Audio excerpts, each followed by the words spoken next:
ফাইদা রাকিবু ফিল ফুলকি দাউল্লাহ মুখলিসিনা লাহুদ্দিন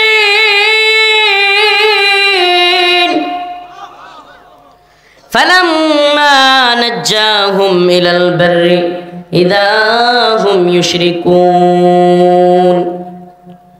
আল্লাহ রাব্বুল আলামিন বলেন, সমুদ্রের উত্তাল ঢেউ যখন ওঠে, সমুদ্রের মধ্যে যখন ঘূর্ণিঝড় আসে কিংবা অনেক ভয়াবহ পরিস্থিতি তৈরি হয়, নৌকা যখন হেলতে থাকে, দুলতে থাকে, নৌকার যাত্রীরা যখন বুঝতে পারে যে কোনো মুহূর্তেই মারা যেতে পারি, পানির মধ্যে নৌকাটা সহ আমরা ডুবে যেতে পারি, من يهده الله فلا مضل له ومن يضلل فلا هادي له ونشهد أن لا إله إلا الله وحده لا شريك له أما بعد فأعوذ بالله من الشيطان الرجيم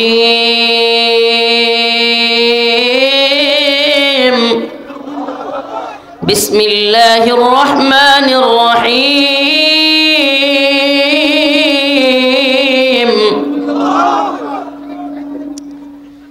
فإذا ركبوا في الفلك دعوا الله مخلصين له الدين فلما نجاهم إلى البر إذا هم يشركون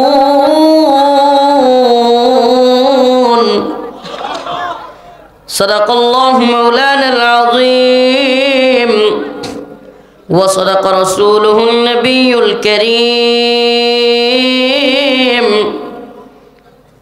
ونحن على ذلك من الشاهدين والشاكرين والحمد لله رب العالمين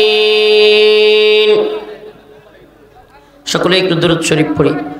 اللهم صل على محمد وعلى آل محمد كما صليت على إبراهيم وعلى آل إبراهيم إنك حميد مجيد اللهم بارك على محمد وعلى آل محمد كما باركت على إبراهيم وعلى آل إبراهيم إنك حميد مجيد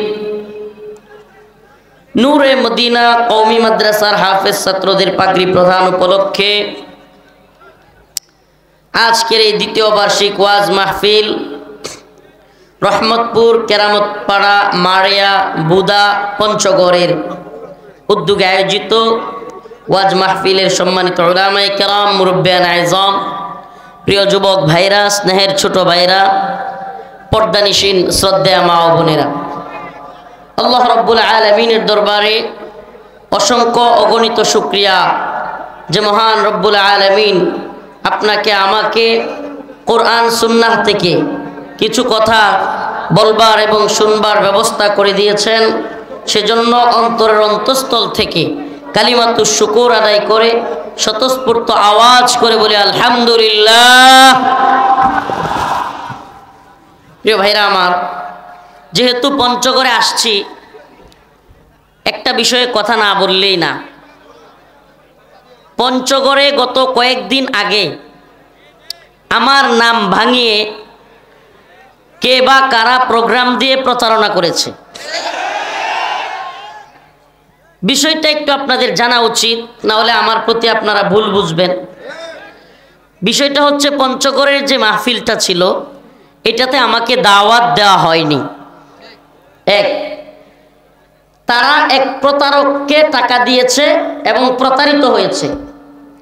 কিন্তু এই বিষয়টা আমি যখন তারা পোস্টার করেছে, তখন একজন হুজুর, যিনি কিনা পঞ্চগড়ের মাহফিলে মাইক নিয়ে বলেছিল, আমি ওনার নাম জানি না, যে হুজুর আসতেছে রাস্তায় গাইবান্ধায়, এগুলো যে বলতেছিল, ওই হুজুর আমার বাড়িতে গিয়েছে।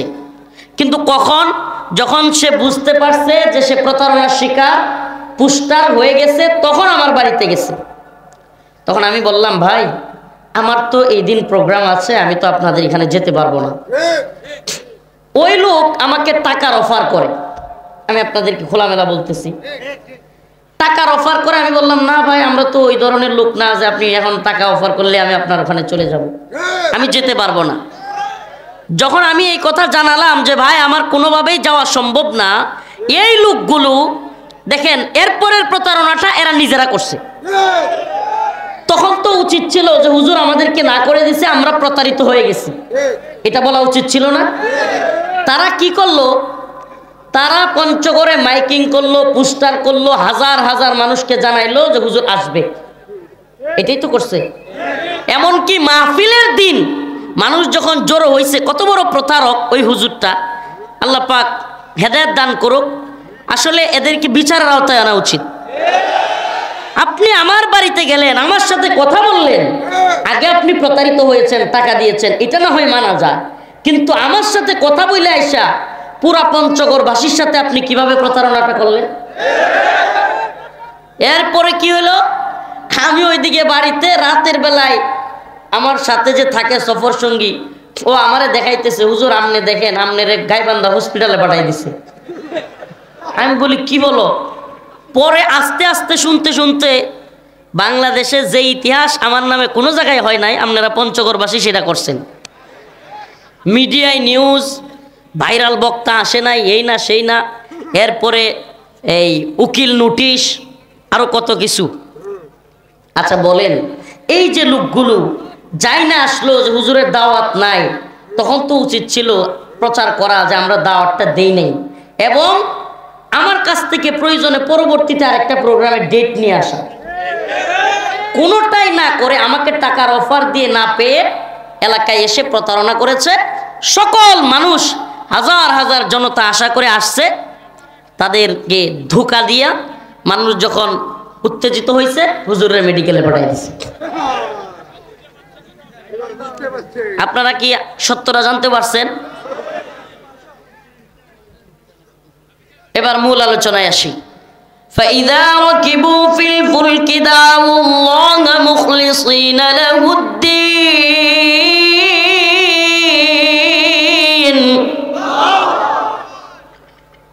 فَلَمَّا نَجَّاهُمْ إِلَى الْبَرِّ إِذَا هُمْ يُشْرِكُونَ।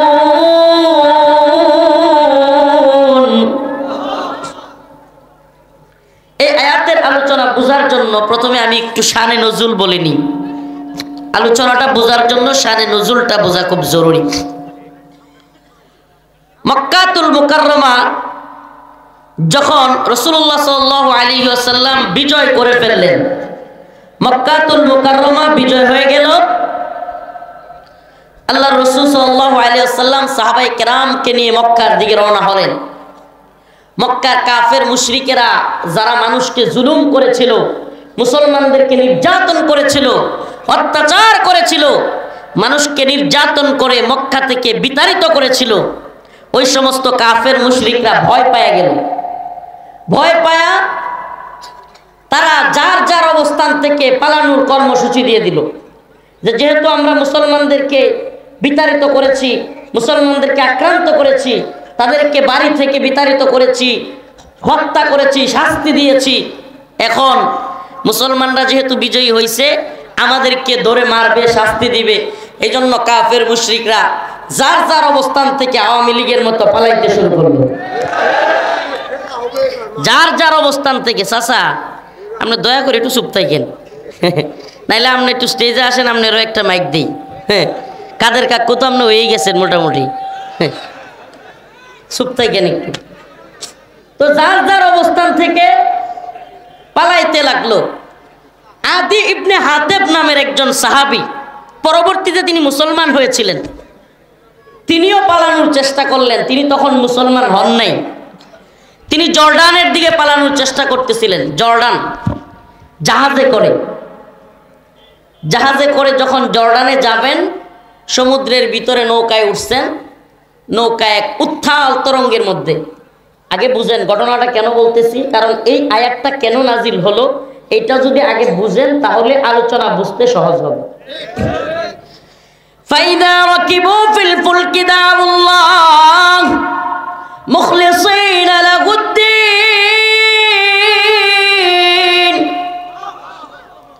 ফালাম্মা نجاهم إلى البر إذا هم يشركون আল্লাহ রাব্বুল আলামিন বলেন, সমুদ্রের উত্তাল ঢেউ যখন ওঠে, সমুদ্রের মধ্যে যখন ঘূর্ণিঝড় আসে কিংবা অনেক ভয়াবহ পরিস্থিতি তৈরি হয়, নৌকা যখন হেলতে থাকে, দুলতে থাকে, নৌকার যাত্রীরা যখন বুঝতে পারে যে কোনো মুহূর্তেই মারা যেতে পারি, পানির মধ্যে নৌকাটা সহ আমরা ডুবে যেতে পারি, ফাইযা রাকিবু ফিল ফুলক দাউল্লাহ, সম্মিলিতভাবে সবাই আল্লাহকে ডাকতে থাকে। কাকে ডাকে? হযরত আদী ইবনে হাতেব বলেন, সমুদ্রের মধ্যে যখন উত্তাল তরঙ্গ শুরু হয়ে গেল, ঢেউ আসতে থাকলো। আপনারা তো অনেক দূরে বাড়ি, পঞ্চগড়, কেউ এখানে কক্সবাজার সেন্ট মার্টিন গেছেন? সেন্ট মার্টিন গেছেন? নৌকায় ভ্রমণে কক্সবাজার থেকে সেন্ট মার্টিন গেলে নৌকা দিয়া, ওই জাহাজ দিয়া না, বড়গুলো দিয়া না, কি একটা অভিজ্ঞতা হয় এটা জানেন? নৌকা দিয়া গেলে অবস্থা এমন হয়, যারা বেড়াইতে গেছে সেন্ট মার্টিন নাই নাই পানি দে পানি দে, কিসের ভ্রমণের আনন্দ, এমন ভয় তৈরি হয়, আতঙ্কে খালি পানি খান। মানে সমুদ্রের উত্তাল ঢেউ যখন আছড়ে পড়ে মনে হয় এখনই মারা যাব, কিসের বেড়াইতে আসছি। তবে আমার ড্রাইভার নজরুলের মতো লোক যারা যারা আপনার হইল গিয়া, যেটাকে বলে আপনার ইংলিশে একটা কথা আছে যে এরা হইলো মানে বেশি রিস্ক নিতে পছন্দ করে, রিস্ক নেই, অ্যাডভেঞ্চার টাইপের, মানে এরা হইলো রিস্ক নিতে পছন্দ, কিচ্ছু হোক, তো এরা আবার মজা পায়। অ্যাডভেঞ্চার যারা বা একটু রিস্ক নিতে মজা পায়, এই ধরনের লোকও আল্লাহর পৃথিবীতে আছে, নাউজুবিল্লাহ, আছে দুনিয়ায়, আছে না নাই?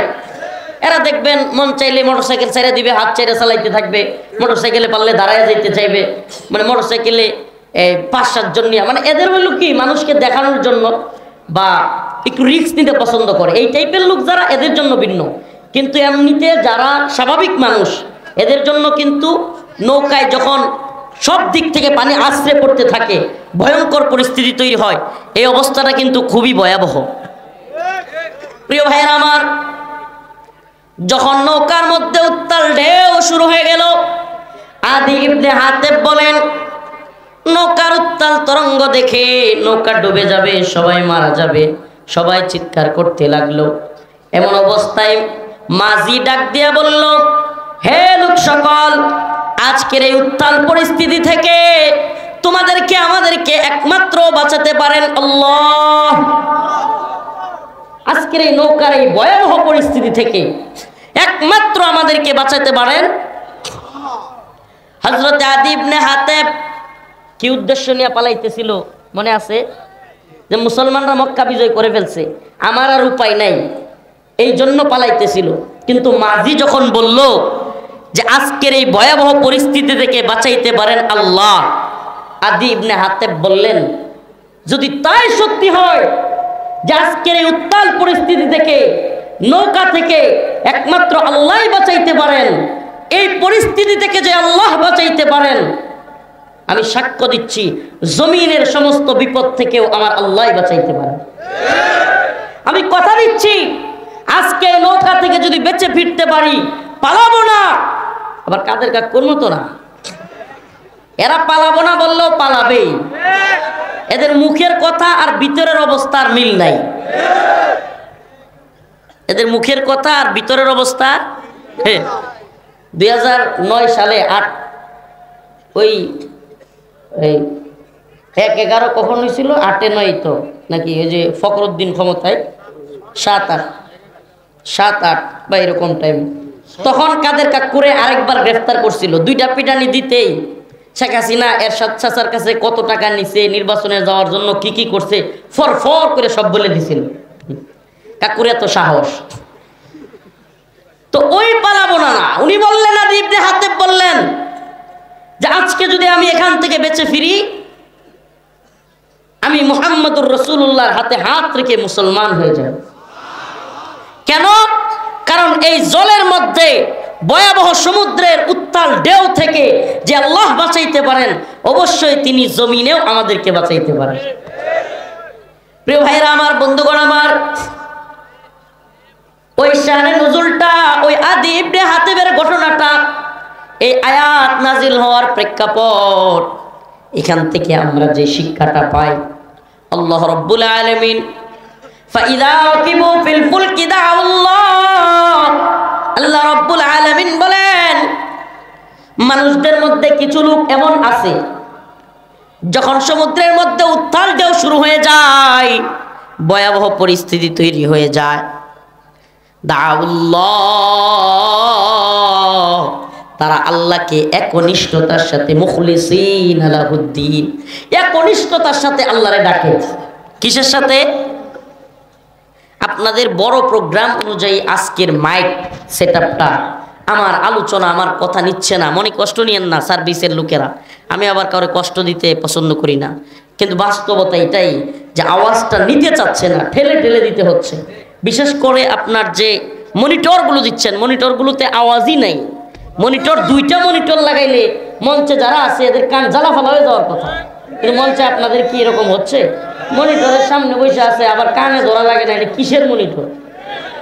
মনিটরের পাশে বসে থাকবো, আবার কানে ধরা লাগবো না? না, এই মোবাইল সরাই দেন, একটু আমার দিকে ফিরে দেন তো দেখি।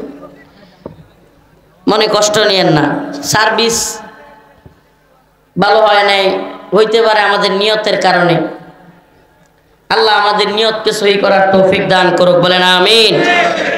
আর হুজুর আওয়াজ করে বলেন আমিন। তো যে কথা বলতেছিলাম, আল্লাহ রাব্বুল আলামিন বলেন ফাইদা রাকিবু ফিল ফুলকি দাআল্লাহ, একটু রিভাব দেন তো পারলে, মুখলিসিন লাহুদ্দিন ফালাম্মা নাজ্জাহুম মিনাল বাররি ইযা হুম ইউশরিকুন। আল্লাহ রাব্বুল আলামিন বলেন যখন সমুদ্রের উত্তাল ঢেউয়ের মধ্যে মানুষ পড়ে যায়, তখন দেখা যায় দাউল্লাহ, তারা আল্লাহকে ডাকে মুখলিসিন লাহুদ্দিন, একনিষ্ঠতার সাথে। কেমন ভাবে? মানে সমুদ্রে যখন ডুবে যাবে পরিস্থিতি, কিংবা অনেকেই নদীতে পড়ে যায়, নাকের মধ্যে পানি ঢুকে যাবে, এমন সময় আর পৃথিবীতে কাউরে খুঁজে না, কেডা আওয়ামী লীগ, কেডা বিএনপি, এগুলো খুঁজে না। এখন তো যারা অবস্থান ভালো থাকে এরাই হুজুর করে আগে ভাগে পরিচয় দিতে মজা পায়। হুজুর নাম না বললে আমি অমুক দলের অমুক, আরে আগে তো নাম বলে না। এইটা তো আগে আওয়ামী লীগ করতো, এগুলো করিয়েন না, এগুলো করিয়েন না।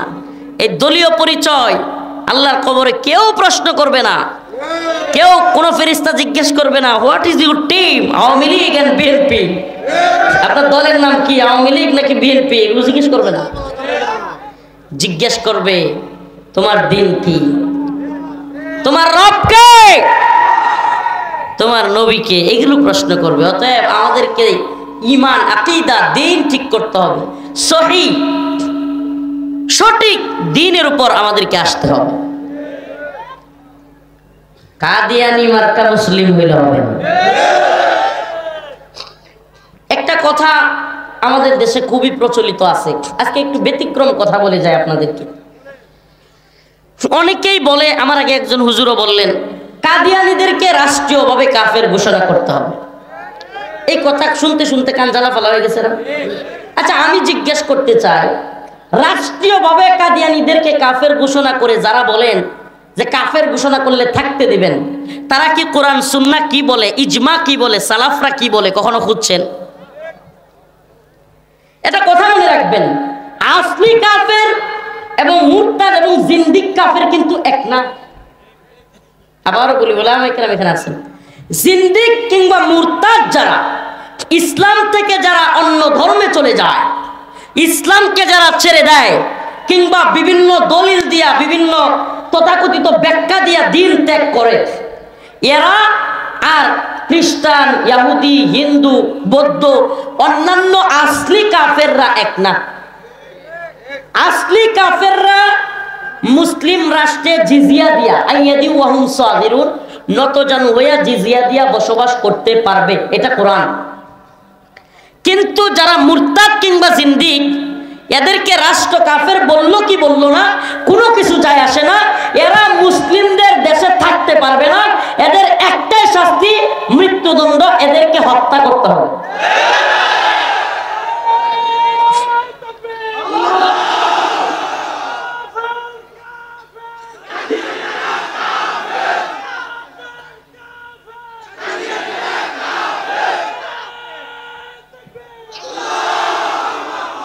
যে পশ্চিমের মদদে কিংবা যে ভারতের মদদে আমাদের দেশের সরকারগুলো ঘটে